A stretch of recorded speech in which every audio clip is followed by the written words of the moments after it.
com uma multidão de provas, eu tenho a convicção de que Jair Bolsonaro vai ser preso, junto com a sua corja de golpistas. Obrigado, presidente. Eu venho hoje nessa tribuna para falar com os brasileiros e brasileiras que estão acompanhando a denúncia do Procurador-Geral da República contra o Bolsonaro e todos que tramaram o golpe, que acompanharam, às vezes sem entender bem, a tentativa de golpe e o 8 de janeiro de 2023, para dizer para esses brasileiros por que Jair Bolsonaro vai ser preso. Vejam, pela primeira vez na história do Brasil, nós tivemos uma tentativa de golpe impressa e auditável. Está tudo lá, em anotações, em trocas de mensagens, em celulares apreendidos pela Polícia Federal. Eles deixaram todos os rastros e todos os registros. E é isso que eu quero mostrar aqui hoje. Às vezes se faz um discurso para tentar confundir as pessoas de que, não conseguiram dar o golpe, então não tem crime. Gente, pensem bem, se conseguissem dar o golpe, quem seria punido? Porque se conseguissem dar o golpe, nós estaríamos numa ditadura no Brasil e, logicamente, não iria punir a eles próprios. Aliás, é importante dizer e ler o artigo 366 do Código Penal. Tentar o funcionário público civil ou militar depor o governo constituído ou impedir o funcionamento das instituições constitucionais é crime.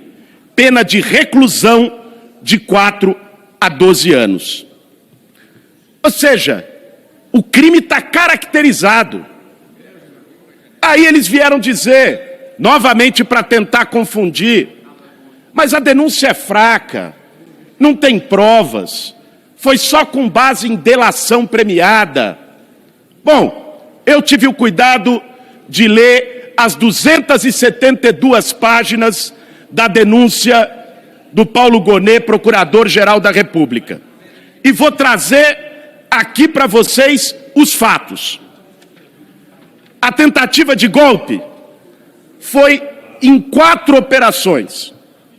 Uma delas, a operação preparatória, que começou ainda em 2021, logo que o Lula teve sua elegibilidade retomada pela Justiça brasileira e que pesquisas começaram a mostrar que ele seria vitorioso nas eleições. No dia 5 de julho de 2021, houve uma reunião ministerial onde o então ministro, general Heleno, hoje denunciado, que vai ser réu e também vai para a cadeia, disse o seguinte: tem que virar a mesa antes das eleições. Está gravado a fala dele.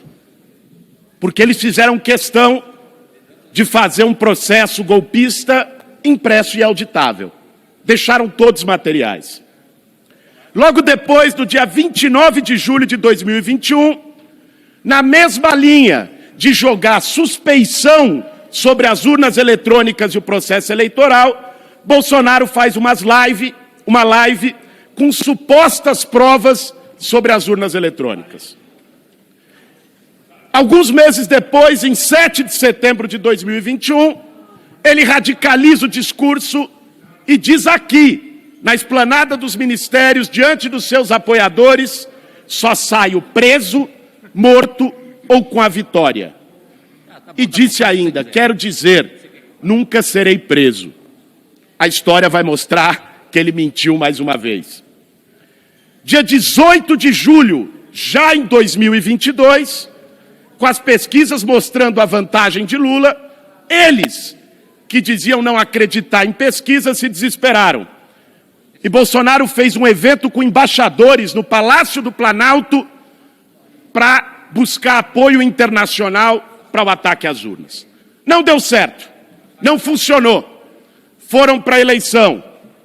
Lula por pouco não ganha no primeiro turno.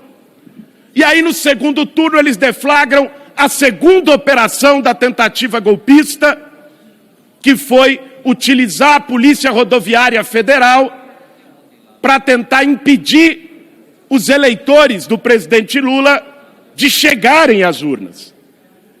Encomendaram um estudo, uma delegada bolsonarista da Polícia Federal, também denunciada e que também será presa, Marília Alencar, encomendou um estudo e priorizaram no Nordeste as cidades onde o Lula teve mais de 75% dos votos. Nesse momento, depois a Polícia Federal intercepta uma mensagem de Silvinei Vasquez, outro futuro presidiário que comandava a PRF. Ele diz o seguinte: chegou a hora da Polícia Rodoviária tomar lado na disputa. E Marília Alencar, que trabalhou com ele, mostrou que a operação não aconteceu só no Nordeste. E foi interceptada uma mensagem dela que dizia: o prefeito de Belford Roxo, no Rio de Janeiro, é vermelho. Tem que ter operação lá.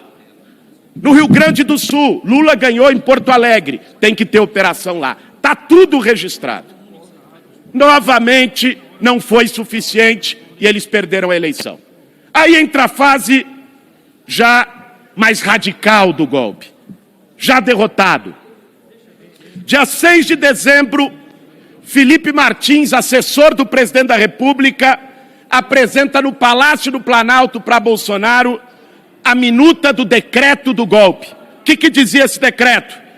Que deveriam prender os ministros do Supremo, o presidente do Senado, Rodrigo Pacheco, e opositores.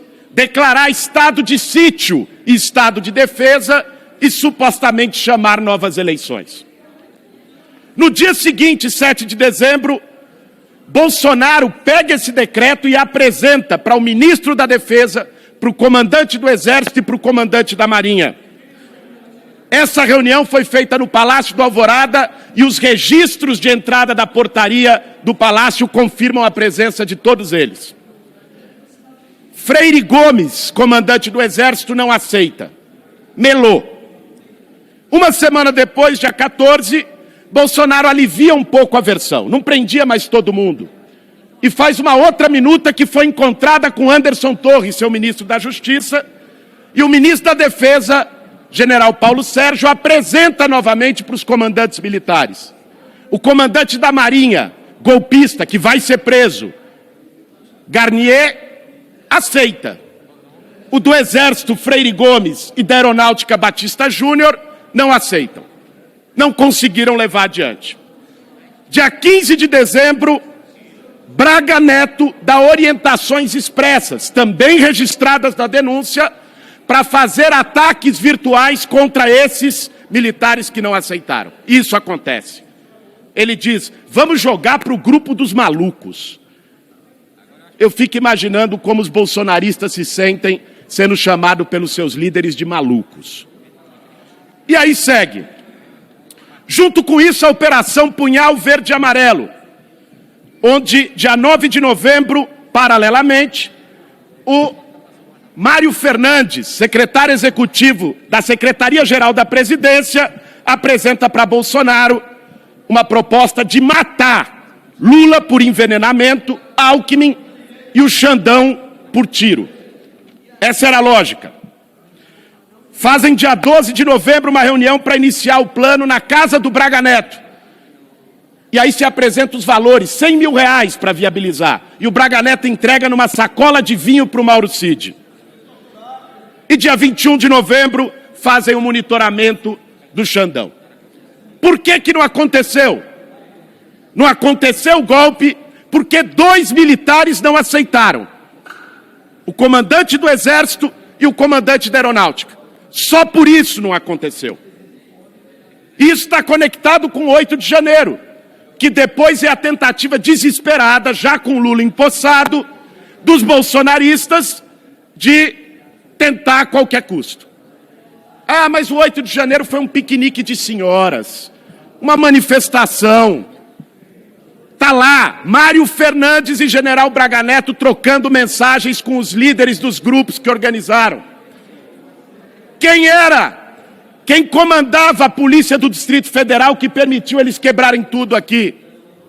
O ex-ministro da Justiça, Anderson Torres, e a subsecretária era a delegada Marília Alencar, que falou do prefeito vermelho de Belford Roxo. Tá tudo ali. O que eles queriam? Que o Lula, na situação de emergência, decretasse GLO, garantia de lei e ordem, e os militares ligados a eles aproveitassem a brecha para executar o plano.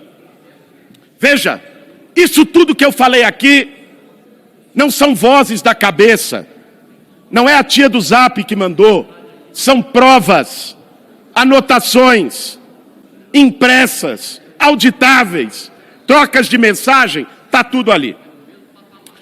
Então, gente, eles tentaram melar a eleição, não conseguiram. Depois, tentaram impedir os eleitores de Lula de votar, não foi suficiente. Tentaram convencer os militares a aceitar um golpe por decreto, não deu certo. Depois, fizeram um plano para matar pessoas, endossado e apoiado pelo Bolsonaro, mas não tiveram apoio. Foi isso que aconteceu. Se isso não é golpe, tentativa de golpe, o que será tentativa de golpe no Brasil? Agora, o canalha que gritava, que bradava, que falava em tortura, que era valentão, baixou a voz para pedir anistia e dizer que tem que pacificar o país. É muito cinismo. Na hora de quebrar tudo e tramar golpe, era valente. Agora vem, por favor, Xandão, Supremo, me deem anistia. É muita hipocrisia. Paguem o preço da escolha que fizeram. Paguem o preço das ações que fizeram. É assim que tem que funcionar numa democracia e num Estado de Direito. O que está em jogo nesse momento no Brasil e no julgamento do Supremo é algo histórico. E quero terminar chamando a sociedade brasileira para no dia 30 de março, nas ruas desse país, fazer uma grande mobilização contra a anistia e por Bolsonaro na cadeia.